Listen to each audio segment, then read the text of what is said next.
सुप्रभात बच्चों। आज हम अध्ययन करेंगे अपने पाठ लहासा की ओर। अब सबसे पहले हम उनके लेखक राहुल शंकरत्यायन के बारे में जानेंगे। उनका जीवन कैसा था, उनके जीवन परिचय को हम पढ़ेंगे। यस बच्चों।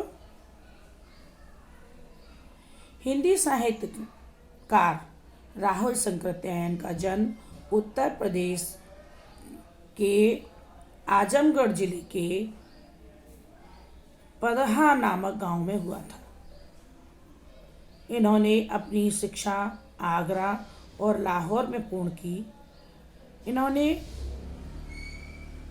श्रीलंका की यात्रा के दौरान 1930 में बौद्ध धर्म को अपनाया, जिसके कारण से इनका नाम राहुल शंकरत्यायन पड़ा। इन्हें अनेक भाषाओं का भी ज्ञान था। देखो, आज हम लोग कुछ ही भाषाओं के साथ सीमित रह गए हैं, किंतु आपने देखा हमारे लेखक हैं, कवि अनेक भाषाओं के ज्ञानी थे, हमसे अधिक। जबकि हम उन्हें प्राचीन मानते हैं, लेकिन उन्हें हमसे अधिक ज्ञान था। उन्हीं की ही द्वारा दी गई पुस्तकें, है ना, उनके द्वारा लिखे गए लेख हम आज भी पढ़ते हैं।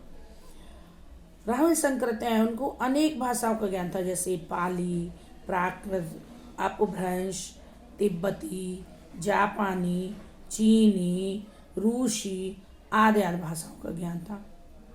अब इतनी भाषाओं का ज्ञान होने के कारण वो महापंडित भी कहलाए। उन्हें इसलिए नए महापंडित के नाम से भी जाना गया। 1963 में इनका निधन हो गया। अब इनकी अनेक रचनाएं भी इन्होंने की। चूँकि राहुल शंकरत्यायन को घूमने का अधिक शौक था, उन्हें एक जिज्ञासा थी कि हम ये संसार की यात्रा अपनी यात्रा करेंगे तो हम लोगों को क्या क्या दे सकेंगे। तो इसलिए उन्होंने अनेक स्थानों की यात्रा की और उन स्थानों की यात्रा करके हमें उसके बारे में बताया। अब कहते हैं कि लहासा की ओर पाठ के अंतर्गत उन्होंने घुमक्कड़ भाव को रखते हुए उन्होंने अनेक यात्राओं पर लेखनी चलाई। अब वे लेख जैसे दिग्दर्शन है, आपकी बोलगा से गंगा है, 12वीं सदी है, भागो नहीं दुनिया से, घुमक्कड़ शास्त्र है, तो आदि आदि मेरी जीवन यात्रा है, ऐसी आदि यात्रा है।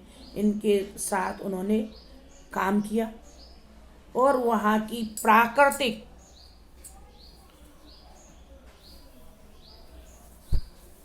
भौगोलिक कैसी दशा है, भूभाग की दशा, यानी इस पृथ्वी में भू माने पृथ्वी और लोक माने संसार, भू पृथ्वी का भ्रमण करते हुए इस संसार के, चाहे वो प्रकृति हो, जैसे पहाड़ हो, नदियाँ हो। प्रकृति में क्या क्या आता है? पहाड़ है, नदियाँ हैं, वृक्ष हैं, हवा है, पानी है, जल है, आदि आदि। ऐसे ही जीव हैं हमारे।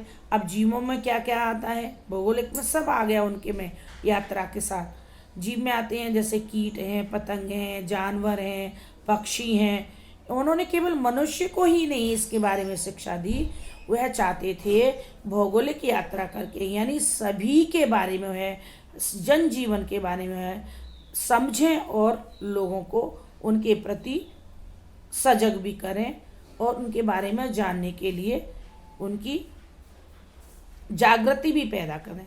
तो इस प्रकार से हमने देखा कि वह अनेक यात्राओं के साथ उन्होंने हमें अनेक अनेक जानकारी दी। उन्होंने साहित्य विशेषताओं के साथ उन्होंने काम किया। उनकी साहित्यिक अनेक विशेषताएं थी, जैसे घुमक्कड़ यात्रा है आपकी, उसके माध्यम से उन्होंने क्या किया?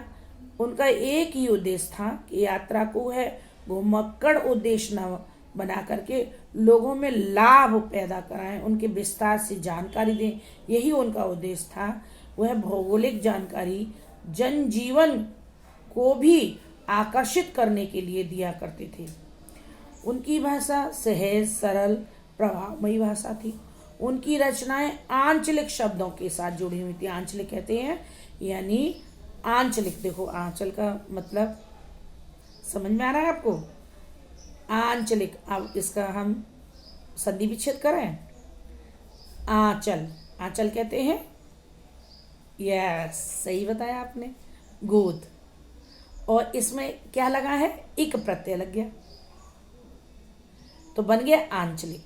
माँ की गोद, यानी बच्चा माँ की गोद से पैदा होता है और वह किससे जुड़ा हुआ होता है? उस पृथ्वी से भी जुड़ाता है, यानी माता तो है ही उसकी, लेकिन जिस मातृभूमि में जन्म लिया है उस भाषा से भी उन्होंने काम किया।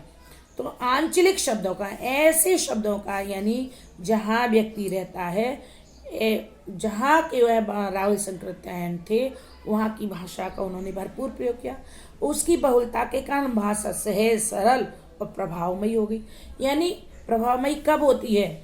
यानी हम जिस जगह के, जैसे मेरठ के हैं, तो यदि दो व्यक्ति मेरठ के मिल जाएंगे तो वह फटाफट फटाफट बात करते हैं।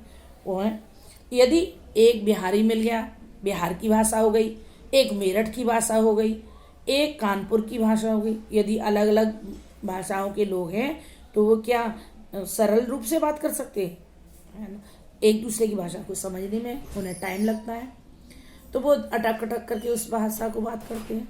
लेकिन यदि दोनों व्यक्ति या दो कानपुर के मिल गए तो दोनों बात करते हैं सहज रूप से, उनकी भाषा रुकती ही नहीं, यानी आपस में खूब बोलते हैं और वह आनंददायक होती है। ऐसे ही चटपट चटपट बिहारी लोग भी बोलते हैं जिसे हम नहीं समझ पाते हैं। जब दो लोग रिश्तेदार मिल जाते हैं तो अब आप देखो उनकी भाषा को, है ना? कश्मीरी लोग हैं, कश्मीरी में कश्मीर के लोग मिल जाएंगे, आपस में ही बात करेंगे, हम समझ ही नहीं पाते।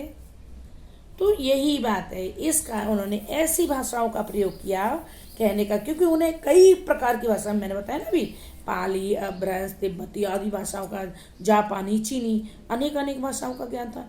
इसलिए जो जहाँ के थे वहाँ की भाषा को उन्होंने सरलता से प्रयोग किया, और प्रयोग किया तो वह भाषा अपने आप ही प्रभावमयी बन गई, लोगों को छाप छोड़ने लगी। लोग उसे जानने के लिए जब वह लेख लिखते हैं, यात्रा वृतांत लिखते हैं, तो लोग सहज आराम से उन बात को समझ सकते हैं। अब इन्होंने पाठ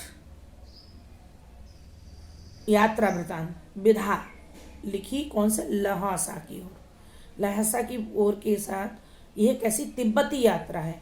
अब तिब्बत में आपको पता है उस समय क्या था कि लोग उन्हें घुसने नहीं देते थे, तो इसलिए वहाँ जाना मना था कि कोई भी आ सकता है, चोर है, उचक्के हैं, है ना, कोई भी डाकू आ सकते हैं, इसलिए वहाँ जाना मना था। तो इन्होंने भिखमंगे का एक बार वेश धारण किया और उन्होंने उस यात्रा को पूरा किया। अब चलते हैं हम, आज तो बस इतना ही, कल करेंगे इस यात्रा को पूरा। सुप्रभात बच्चे।